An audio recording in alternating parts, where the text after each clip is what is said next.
Já, hjá mér við rauðaborðið hún Dagrún Ósk Jónsdóttir sem verkefnastjóri FÍSOS sem stendur fyrir Félag Íslenskra safna og safnamanna. Velkomin. Takk fyrir. Herðu, ég ætla að byrja bara að spyrja þig, hvað eru safnamenn? Safnamenn bara fólk sem starfar á söfnum. Það það sem þetta stendur fyrir í þessu samhengi. Já. Bara fólki sem að sinna söfnunum. Já, okay. Einmitt. Þannig að það líka meðlimir í þessu félagi, FÍSOS. Bæði eru söfnin sjálf geta verið félagar í FÍSOS og svo líka fólkið sem starfar á söfnunum. Já. En það ekki sko eins og þannig að fólk getur verið svona sjálfstætt starfandi safnamenn. Getur það verið þannig? Jú, maður getur verið til dæmis safnafræðingur, fræðimaður sem að rannsaka fræðifólk sem að rannsaka söfn. Það getur verið í félaginu eða tengist söfnum á svona þennan sérstakann hátt. Akkurat. Herðu, þú varst að skrifa grein á Vísi, svona skoðanagrein á dögunum. Já. Og það sem að þú ert að bara velta upp bara gildi safnanna í rauninni. Segðu mér aðeins ef að bara, svona í kannski stuttu máli, hvaða gildi hafa söfn fyrir okkur til dæmis hér á Íslandi? Já, söfn hafa mér finnst þau hafa svo gífurlega mikið gildi fyrir okkur og fyrir bara öll og það svo margþætt af því að þau hafa bæði svo margþætt hlutverk. Við eigum náttúrulega mjög fjölbreytt að safnaflóru á Íslandi og við erum með rosa mikið af söfnum á Íslandi líka sem mjög skemmtilegt og við erum með listasöfn og náttúrugripasöfn og minjasöfn. Svo eru alls konar sérsýningar og svo bóka og skjalasöfn út all land líka og þau hafa svona mismunandi hlutverk en hlutverk safna að safna og varðveita muni og gripi og sögur og myndir og list og minningar og allt þetta fyrir framtíðina, skráða og svo náttúrulega að rannsaka safnkostin og að miðla því síðan til annara. Og þetta eru svona þessi fjölbreyttu hlutverk og gildi þessa líka gífurlega fjölbreytta því að söfn náttúrulega með þessu varðveislu hlutverki sínu þá geyma þau fyrir okkur söguna. Þau geyma söguna og það svo ofboðslega mikilvægt að því að þó að þau safni, þú veist, þau varðveita muni frá því áður fyrr og safna náttúrulega munum í okkar samtíma en skipta ekki síður máli fyrir framtíðina að því að þau við verðum eiginlega að þekkja fortíðina til að átta okkur á því hvernig við komumst þar sem við erum núna og hver við erum bara í dag og hvert við eigum síðan að halda í framhaldinu, hvert við eigum að fara næst og hvernig við eigum að gera það. Þannig að söfn eru mjög mikilvæg út af þessu og svo hvetja söfn til samtals líka. Söfn eru mörg hver mjög virk í samfélaginu og eiga mjög góðu sambandi við samfélagið og þau samfélag sem að þau tilhöra, söfn út á landi til dæmis og svona mjög mikilvæg á sínum svæðum. Og þau taka á móti skólahópum og fræða og miðla þar og eru í samstarfi við alls konar félög og geta velt upp mjög stórum og mikilvægum spurningum þegar þau eru með þetta fræð okkur og þau gera það á svona annan hátt. Hún nærið kannski til annara hópa á safni heldur en einhverja sem ætla að fara að lesa fræðigreinar eða eitthvað. Þau eru svona aðgengilegri á þann hátt að þú veist, það vera að miðla öðruvísi og oft eitthvað svona sem maður getur pröfað líka og upplifir það þá þannig. Þannig að þau eru mikilvæg þess vegna að þau ná til annars og fleiri hópa kannski og geta vakið okkur til umhugsunar alls konar mál og alls konar sem að gerast í samfélaginu og náttúrugripasöfn er mjög auðvelt með að tengjast inn í umræðuna loftslagsmál og umhverfisvernd til dæmis og listasöfn hafa oft komið inn í umræðu jafnrétti til dæmis Þannig að það alls konar svona spurningar alveg hér og þar. Já, og tengingar sem vakna þegar það farið á söfn og svo hafa söfn gífurlega mikið aðdráttlafl líka, ekki bara fyrir sín svæði og heimafólk, þó hafi mjög oft mikið aðdráttlafl fyrir Íslendinga, þá líka fyrir ferðafólk. Þau eru mjög mikið af ferðafólki sem kemur og heimsækir Ísland ætlar sér og skoðar söfn þegar það kemur. Alveg svo við gerum þegar við ferðumst eitthvað erlendis. Já, nákvæmlega. Kannski fyrsta sem við spáum í, ekki eitthvað safn hérna sem að gaman að skoða. Sem að geti skoða. Aðeins bara til að þú veist, kynnast menningunni á þeim stað sem maður á og hvað þykir áhugavert og merkilegt að því að söfn náttúrulega líka draga fram ákveðin sjónarhorn í sínum sýningum og svona, þannig að það svolítið skemmtilegt líka. Já, einmitt. Hvað hérna, nú kannski svona landslagið í safnamenningu, eða í svona hugum, það kannski í hugum fólks, mér datt allt í hug meðan að ég var að hlusta að tala á hann, að hérna, mér datt allt í hug sko bíómynd sem að ég man ómögulega hvað heitir, en þú kannski kveikir á þessar bíómynd að hún gerist í Bandaríkjunum og þetta eru 3 persónur á mig minnir og allar eru þar að hafa þeir mist einhvern gömul kona sem hafi mist manni sín í bruna og það var einn hlutur, einhver svona baseballbolti áritaður sem að hún átti eftir hann sko og hann vantaði peninga því að hún hafði mist húsið og gæti ekki séð fyrir sér og eitthvað svona, bjó inn á syni sínum og þetta var spurningum að hún myndi selja boltan, hann áritaða baseballbolta og svo á sama tíma einhver annur manneskja það einhver maður og systir hans að fara að hittast til þess að fara í gegnum allt dót foreldra sinna því þau eru látin en einhvern veginn inn í það krassar síðan sko að dóttir hennar deyr í bílsleysi og þá ætlar hún að fara að skoða dótið hennar líka, hún og maðurinn hennar og þá kemur í ljós sko þetta allt svo ólíkar sko minningar í gegnum hluti og varðveislu hluta, þetta snýst það þessi mynd og þegar að þau fara að skoða síðan sko eða konan inn í herbyggi dóttur sinnar, þá ekkert þar allar myndir voru inn á tölvunni inn á okkurum appum og það í rauninni ekkert sem hún getur þannilega sótt sko og tengist í rauninni ekki kannski beint fjölskyldur neðan einhvern sem vinna hópa myndir bara eða eitthvað mestarlagi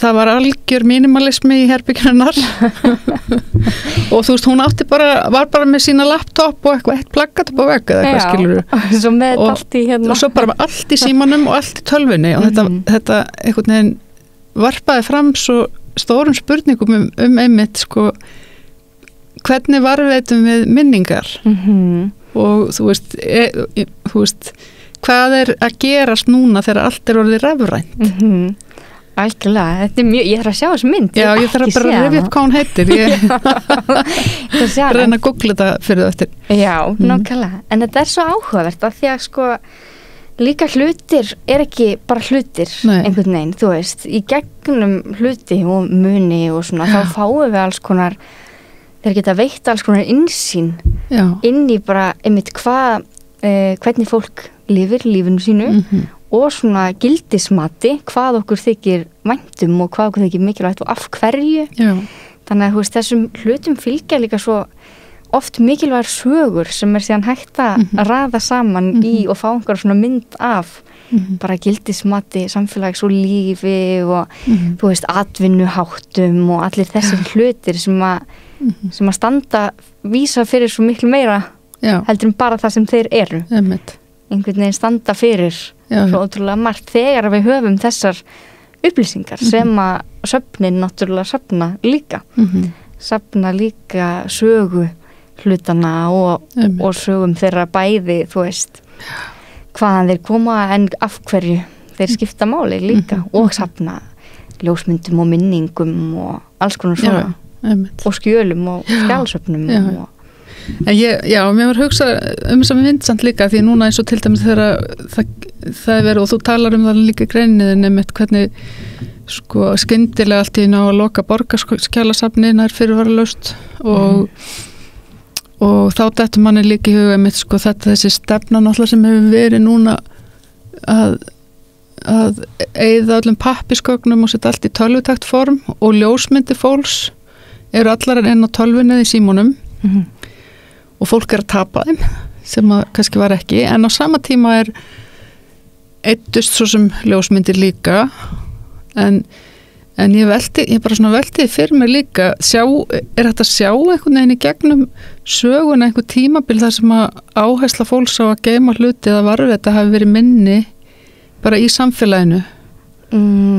Ég held það er kannski svolítið erfitt að svara því hvort að svona áherslan hafi einhvern tímann verið minni, það er náttúrulega hvort sem bara sjá þetta, við erum svolítið nefnilega að sjá þetta núna í gegnum allt þetta rafræna alltaf bara vera þarna á okkur skí og þú ert ekki að safna dóti, þú ert bara svona að lifa minimalist og þetta er svolítið skilabóðin Algjörlega, það er alveg núna svona í umræðinni bara hjá fólki að þú veist, vera ekki að kaupa of mikið og umkringja sig ekki með hlutum sem maður þarf ekki á að halda og svona, en með sko til dæmis söfnin og þessa rafvæðingu þá eru þau náttúrulega ennþá að geyma frumritin, en svo líka skráðu þannig þau séu afgengilega á rafrænu formi. Þannig að þá séu þau til í rauninni í báðum stöðum sem er rosa mikilvægt sko líka þetta að vera að setja þau á netið líka bara upp á aðgengi að þeim, finnst mér, þannig að það sé hægt að nálgast þau þegar ég er á Hólmavík þann sem ég er eitthvað, það vantar rosa mikið skjöl hérna í bænum með eitthvað svona myndir eða eitthvað, þannig að þú veist ég held að það sé rosa gott þessi þróun sem hefur orðið að gera söfn aðgengilega á netinu en það er náttúrulega líka verið að varðveita raun upphaflegu útgáfuna af því. Var ekki líka eins og í COVID-inu þá voru söfn með bara svona virtual í rauninni, eða svona sýndar veruleika sýningar bara í gegnum tölvuna. Algjörlega, og viðburði í gegnum tölvuna, því söfn mörg eru svo rosa öflugi að halda uppi viðburðum og svona fræðslu í gegnum þannig miðlun. Þannig að þau voru rosa duglega í COVID að vera með svoleiðis á netinu. En það er mjög áhugavert þetta með tölvuna sko, því að við núna er ég líka að læra þjóðfræði og þá er oft verið að tala svona það er verið að skoða gamlar dagbækur og þá velti maður sér fyrir með þessu núna þar sem að dagbókaskrif fara fram á Facebook í gegnum tölvuna og í gegnum Facebook og þetta verður svona rísastórt haf af alls konar upplýsingum sem maður svona að ná utanum. Ég sko dóttir mín talar að hún nota bara Facebook og Twitter sem svona dagbók sko. Þannig algjörlega og líka núna með þessum fítusum þar sem maður getur fengið upp svona minningar, þá getur maður nota þetta sem svona dagbókarskrif einhvern veginn. Nákvæmlega, en svo veit maður, svo er samt erfitt að treysta því að þetta varveitist eða maður ná einhvern veginn að sækja gögnin kannski. Já, algjörlega, það er eitthvað sem maður þarf einhvern veginn að Ég bjó einu sinni til bók þar sem ég safnaði gögnum úr minningaskrifum af Facebook. Svona litla minningabók. Já, spennandi. Þannig að þetta nýtist eins og segir alveg líka samt. En þetta er kannski gjörólíkt form. Já, þetta er allt öðru sér form svona í rannsóknum en þegar kemur að svona skráningu gripa og muna þá held ég að þetta sé mjög mikilvægt. En það er náttúrulega eins og með borgarskjalasafnið sem á að flytja yfir á þjóðskjalasafn, það er náttúrulega rosa svona svakalegt mál í rauninni fyrir. Var þjóðskjalasafnið eitthvað spurt, veistu það? Sko, ég þekki ekki alveg hversu mikið samráð var haft þar á milli, en maður sá náttúrulega samráðið við borgarskjalasafn var ekkert, bara mjög lítið ef eitthvað. Og svo snýst þetta svolítið þetta sem ég er líka að koma inn á í þessari grein er þetta svona, þú veist, hvernig mælu við síðan gildi safna, þú veist, að því að söfn, til dæmis viðurkennd söfn það í safna lögum að það séu óhagnaðar drifnar stofnanir. Einmitt. Þannig að við getum ekki mælt gildi þeirra ekki gróða eða eitthvað svoleiðis. Nei, í tekjum og svona. Nákvæmlega. Þannig að þá, þú veist, en gildi getur náttúrulega verið svo miklu meira og hlutverk þeirra og mikilvægi bara allt annars eðlis heldur en að það sé hægt að horfa á það út frá þessu einhvern veginn. Já, auk þess að maður náttúrulega það örugglega hægt að reikna út alveg svona afleidd störf og eitthvað svona í kringum eitt safn. Algjörlega fullt af fólki sem að starfar á safni og svo bara eins og ég nefndi þarna með ferðaþjónustuna, þú veist, þau eru seglar á bæði Söfnin. Til Íslands og síðan á minni staði út allt land, þú veist, þau draga til sín og það alltaf mikilvægt því fleiri seglar á einum stað því betra skilur.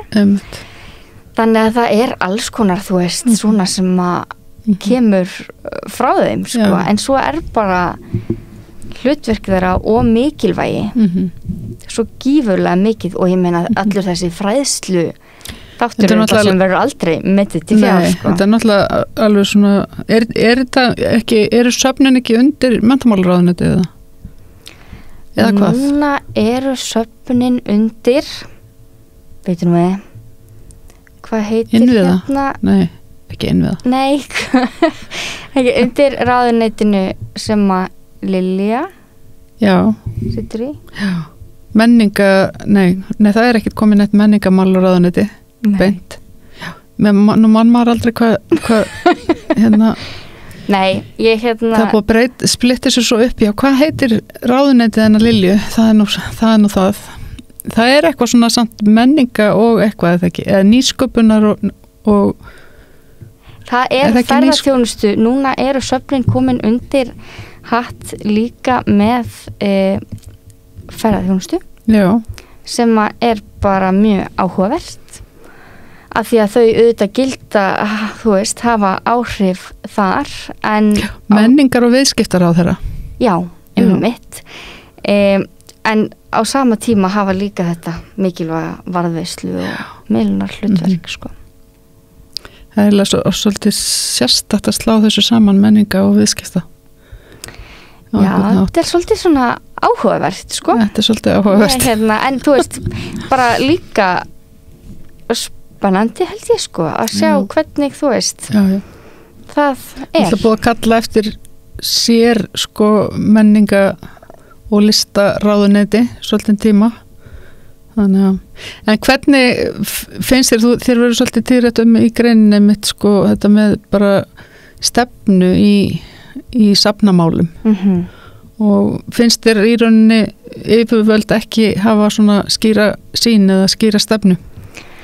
Sko, ég hef bara svona undanfarið þá séð aðeins og heyrt og skynjað í kringum mig að mörg söfn, alls ekki öll, upplifa að þau glími við kannski svona ákveði skilningsleysi á því hvað hlutverk þeirra og þessu gildi sem að þau hafa og það bara rosa mikilvægt að ráða fólk sé upplýst þetta gildi og hlutverk þeirra þegar það verið að ræða málefni safna. Þannig að það svona það sem ég myndi segja væri kannski mikilvægast að fólk væri upplýst þetta. En svo kannski líka að því nú eru til dæmis eins og sveitafélagin sem við sjáum bara núna með borgina að reyna bara koma sínu skjalasafni yfir á þjóðskjalasafnið. Það eru náttúrulega sveitafélag að reka alls konar listasöfn og heita þetta minjasöfn sem að þau kannski svona ráða jafnvel ekkert alltaf vel við fjárhagslega.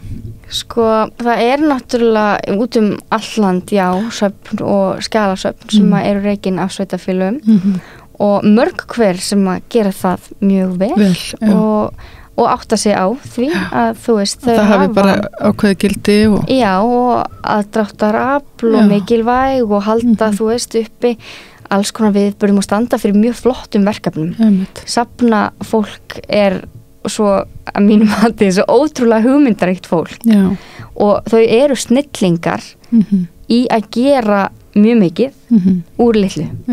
það er bara sérstakur hæfileiki safnafólks verði ég að segja að þau eru hérna þú veist, og þau bara ótrúlega skemmtilegt hvernig það getur verið, en auðvitað er það mjög víða þannig að söfnunum líka vantar meira fjármagn til þess að geta sinnt öllum þeim frábæru verkefnum sem að þeim langar að sinna. Já, af því að þau eru líka bara einmitt með alls konar frábærar hugmyndir og þurfa að oft að vaksa og dafna og bæta við starfsfólki og svona og þá vantar kannski fjármagn til þess líka stundum. Já.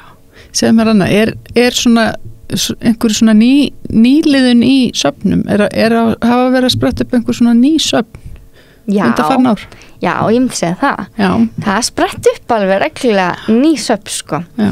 Og safnaflóran hérna rosa stór og fjölbreytt og svo eru það sumsöfn sem fara sem sagt í gegnum svona viðurkenningaferli frá safnaráði og eru þá það sem kallast viðurkennd söfn og svo eru önnur söfn sem hafa ekki farið í gegnum þetta ferli en eru samt auðvitað starfandi söfn. Já.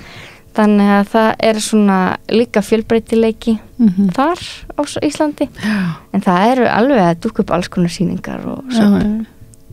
Einmitt. Herðu, mér langar aðeins að spyrja þig svona til gamans af því að þú ert þjóðfræðingur og þú ert frá Hólmavík og ég hef einhvern heyrt í fleygt að það séu alveg óskaplega margir þjóðfræðingar á Hólmavík. Já. Er það ekki rétt? Jú, það er rétt. Er eitthvað skýring á þessu? Hólmavík eru höfuðstöðvar þjóðfræðinnar. Er það ekki? Já. Það er náttúrulega núna starfrætt rannsóknarsveitur Háskóla Íslands í þjóðfræði. Já. Þannig að það er hérna mjög gott fyrir þjóðfræðingar. Þannig að þjóðfræðingar bara daga uppi þarna og verða eftir. Ná, þeir flytja í stórum stíl til Hólmavíkur nefnilega. Já, þeir gera það. En sko, af hverju er kannski góð spurning. Ert þú fædd og uppalinn á Hólmavík eða? Já, eða sko, nei, flytjum þegar ég er 5 ára en ég er nú. Nokkurn veginn. Já, ég myndi nú segja, ég væri alveg. Ég er strandamaður, sko. Þú ert strandamaður. En þetta er náttúrulega alls konar hérna, það er náttúrulega galdrasýning á Hólmavík galdrasýningarströndum sem að hérna er þannig að það er alls konar svona þjóðsögur og þjóðfræði efni sem er unnið með þarna sko, þannig að maður elst svolítið upp við þetta þessi skringi heiti hérna. Skemmtilegt. Já. Enda landslagið þannig sérlega skemmtilegt líka. Já, það er það sko, það er voða fínt. Heyrðu, ég bara þakkaði kærlega fyrir komuna, Dagrún, og við fylgjumst með þessu máli varandi Borgarskjalasafnið, hvernig þetta endar allt saman. Já, takk fyrir mig. Takk. Og við förum yfir í næsta mál. Samstöðin er í eigu hlustenda, áhorfenda og lesenda. Þú getur átt samstöðina ásamt öðrum félögum í Alþýðufélaginu. Þú getur gengið í Alþýðufélagið á samstöðin.is. Þar er hnappur sem segir skráning.